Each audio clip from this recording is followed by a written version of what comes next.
সাব্বির রহমানের বিষয়টা কিন্তু একই, হয়তোবা সে বিয়ে করে ফেলেনি অন্যভাবে।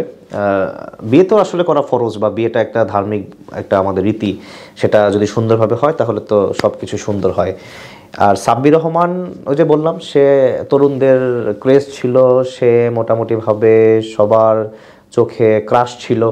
সেও কিন্তু এক নারী না, সে আরও বহু নারীর পাল্লায় পড়ে গিয়েছিল, এবং সে কিন্তু হিরো, যে বললাম না তার মধ্যে একটা হিরোইজম ছিল, সে নিজেকে হিরো ভাবা শুরু করলো। অর্থাৎ আপনি যত উপরে যাবেন না, আপনার পাটা কিন্তু মাটিতে রাখতে হবে। তো সেম সাব্বির রহমান পাটা মাটিতে রাখতে পারে নাই, সে উড়াল দেওয়া শুরু করেছিল। সে বারবার ভাবছে আমি আমি কি জানি কি হয়ে গেলাম, বাংলাদেশের ভবিষ্যৎ হয়ে গেলাম, বাংলাদেশের ফিউচার হয়ে গেলাম, সব কিছু তো সে নিজে থেকে ভেবে সে একদম ছন্ন ছাড়া একটা জীবন অতিবাহিত করা শুরু করলো।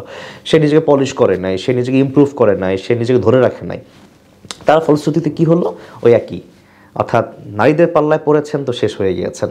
জীবনে অনেক নারী আসবে, জীবনে আপনি যখন সফলতার চূড়ায় চলে যাবেন আপনার পিছে অনেক নারী দৌড়াবে, কিন্তু যখন আপনার পিক টাইম, যখন আপনার রাইজিং টাইম, যখন আপনাকে আল্লাহ পাক অনেক কিছু দিচ্ছে, তখন সেগুলোকে আঁকড়ে ধরে রাখতে হবে। তাহলে আপনি একটা সময় যে আপনি কিন্তু মানুষের মতো মানুষ হতে পারবেন, বিখ্যাত হতে পারবেন, লেজেন্ড হতে পারবেন।